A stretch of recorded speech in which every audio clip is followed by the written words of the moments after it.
नमस्कार दोस्तों, आप सबका मेरा channel study we education class में स्वागत है।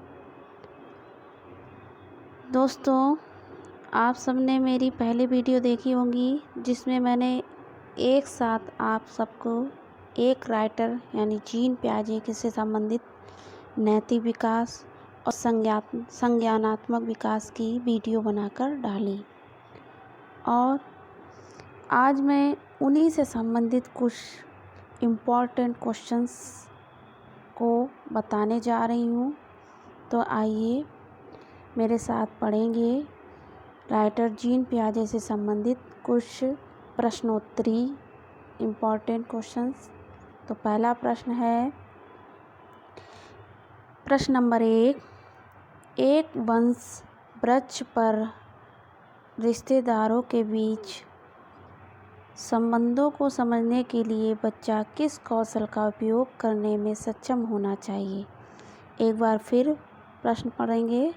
एक वंश वृक्ष पर रिश्तेदारों के बीच संबंधों को समझने के लिए बच्चा किस कौशल का उपयोग करने में सक्षम होना चाहिए। नंबर 1 है काल के अनुक्रमण के अनुसार, कोडिंग के अनुसार, और नंबर सी वर्गीकरण के अनुसार, नंबर डी मानसिक उत्क्रम के अनुसार। तो राइट आंसर होगा काल अनुक्रमण के अनुसार। तो जीन पियाजे का मानना क्या था कि जो एक वंश वृक्ष होता है वह रिश्तेदारों के बीच के संबंधों को समझने के लिए हमको क्या करना पड़ता है कि हमको उसका कालक्रम समझना पड़ता है कि उसका कौन सा काल का अनुक्रमण रहा। आइए नेक्स्ट क्वेश्चन पढ़ते हैं। बच्चों देखिए, जैसे कि आपको ऑप्शनल दिए जाते हैं तो आप भी उसमें गैस किया करिए कि कौन सा आंसर सही होगा, ताकि आप अगर ऐसा करते हैं तो आपको पता चलेगा कि हाँ हम कितना पढ़ रहे हैं और हमारा अगर आइडिया हम लगा रहे हैं तो हमारा आइडिया कितना सही जा रहा है। तो इसलिए आपसे मैं रिक्वेस्ट करूँगी कि आप लोग भी क्वेश्चंस जब पढ़ा जाए क्वेश्चंस को तो उसके ऑप्शन अगर आपके सामने 4 हों तो कम से कम आप उसको गैस किया करिए और अपना तुक्का अपनाइए, ताकि आपका यही विश्वास एक ना एक दिन सही होगा। अगर अभी गलत होता है तो कोई बात नहीं, गलत हो जाने दो, लेकिन अगर ऐसे ही आप नियमित यही करते रहेंगे तो आगे जाके आपका यह सही भी हो जाएगा। इससे क्या होता है बच्चों, हमारे सोचने की, समझने की और ज्ञान विकसित करने की शक्ति में विकास होता है और हम उस आंसर के पास जल्दी से जल्दी पहुंच जाते हैं। तो आइए अगला क्वेश्चन पढ़ते हैं। अगला प्रश्न क्या है हमारा, जीन पियाजे ने संज्ञानात्मक विकास के अपने सिद्धांतों को विकसित और प्रस्तावित किया। ऑप्शन सुनेंगे ध्यान से। कब किया विकसित और सिद्धांत को?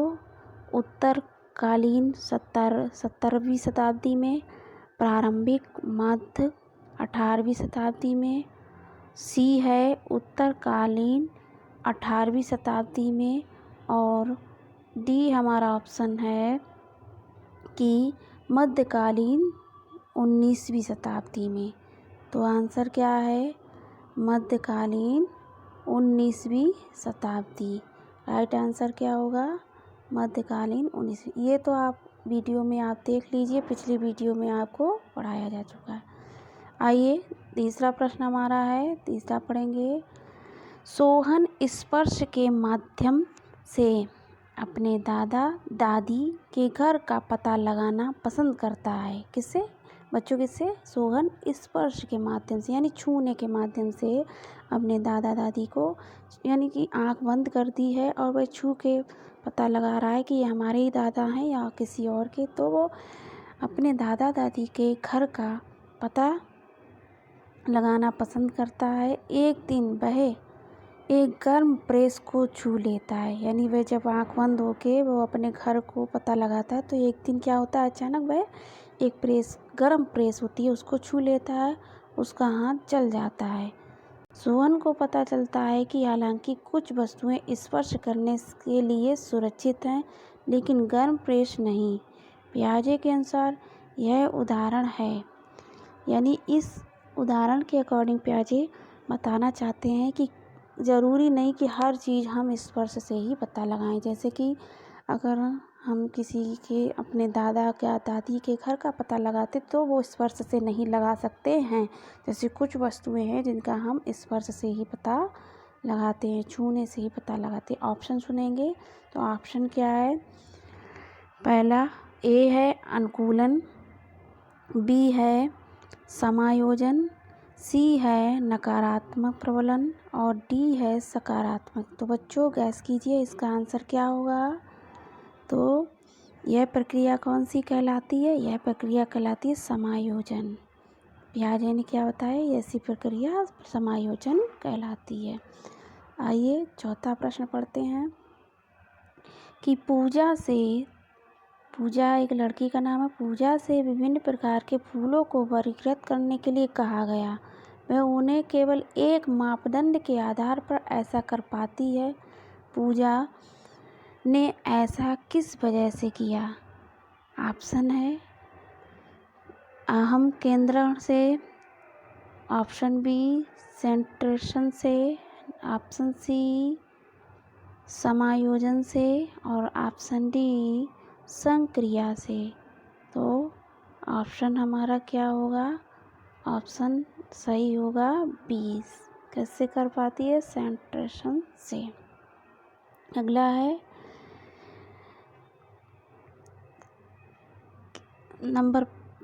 प्रश्न नंबर 5 है, निम्नलिखित में से कौन एक संज्ञात्मक स्कीमा का उदाहरण है? स्कीमा हमने पीछे पढ़ाया है, ध्यान से आप पढ़ लेना। ऑप्शन ए है रंग से छटना, ऑप्शन बी है खड़खड़ाहट करना, ऑप्शन सी है किसी वस्तु को देखना और ऑप्शन डी है शामक को चूसना।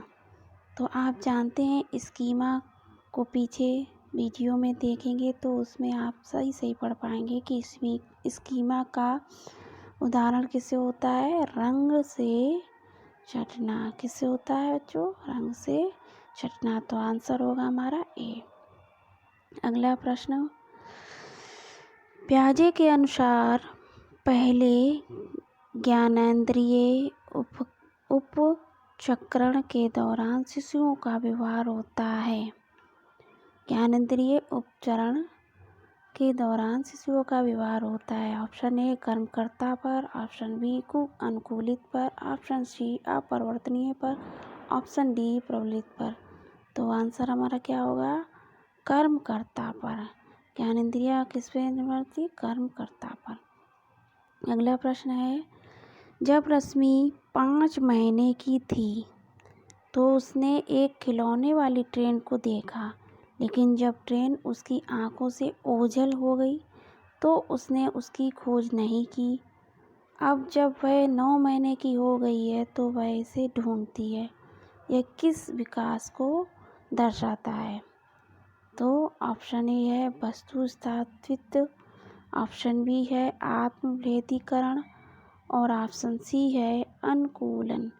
उदाहरण एक बार फिर से पढ़ लेते हैं बच्चों, क्योंकि देखिए आपको जो भी प्रश्न नहीं आता है उसको एक बार, 2 बार, 3 बार पढ़ें तो अपने आप से आंसर निकल के आता है। उसके भाव को समझने की कोशिश किया करें कि वह हमारा प्रश्न कहने की क्या कोशिश कर रहा है। जैसे कि फिर से पढ़ते हैं, प्रश्न है, जब रश्मि 5 महीने की थी तो उसने एक खिलौने वाली ट्रेन को देखा।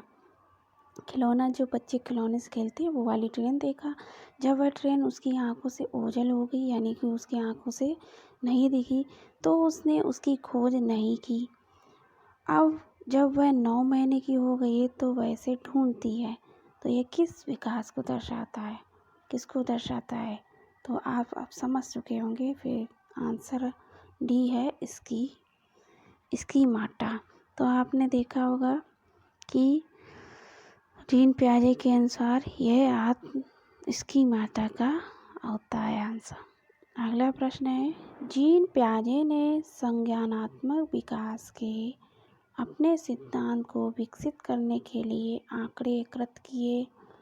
ऑप्शन है संज्ञानात्मक विकास पर साहित्य समीक्षा करके। ऑप्शन बी है कई अभिभावकों के साथ चर्चा करके। ऑप्शन सी है अपने बच्चों को देखकर। ऑप्शन डी है प्रयोगशाला। तो संज्ञानात्मक आंसर में क्या बताया गया है कि अपने बच्चों को देखकर। आंसर क्या होगा इसको?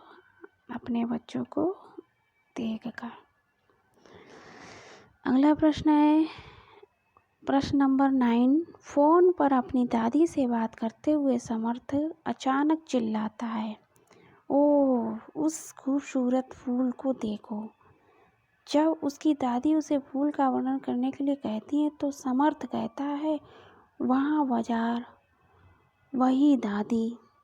आखिरकार वह निराश हो जाता है और फ़ोन काट देता है। ये उदाहरण है। इस ऑप्शन ए है सेंट्रेशन का। ऑप्शन बी है अहम केंद्रण का। ऑप्शन सी है सहज विचार का। ऑप्शन डी है प्रतीकात्मक। तो ये ऑप्शन डी क्या बता रहा है? वो प्रतीक चिन्ह बता रहा है कि जहाँ फूल होगा, उसका कहने का अर्थ है कि जहाँ फूल है वहीं पर दादी बैठी है। एक प्रतीक दे रहा है, एक आपको चिन्हित कर रहा है। अगला प्रश्न है हमारा, पियाजे के अनुसार मौजूदा योजनाओं में नई जानकारी को शामिल करने को कहा जाता है। ऑप्शन ए संक्रियात्मक चिंतन। ऑप्शन बी संतुलन चिंतन। ऑप्शन सी समायोजन चिंतन। ऑप्शन डी अनुकूलन चिंतन। तो पियाजे के अनुसार मौजूद योजनाओं में नई जानकारी को शामिल करने को क्या कहा जाएगा? अनुकूलन, क्योंकि इसमें नयापन होता है। अनुकूलन करना, समायोजन नहीं। तो ये थे 10 प्रश्नोत्तरी क्वेश्चंस जो जीन पियाजे के अकॉर्डिंग थे बच्चों, और ये इम्पॉर्टेंट क्वेश्चंस हैं जो हर परीक्षा में पूछे जाते हैं। तो आपसे निवेदन करूँगी कि अगर आपको ये वीडियो हमारी अच्छी लगे तो आप शेयर व लाइक करें, कमेंट्स भी करें, ताकि मैं और वीडियो इसी तरह बना सकूं। आज इतना ही। अगली फिर वीडियो में उपस्थित होंगे। तब तक के लिए नमस्कार, खुश रहिए।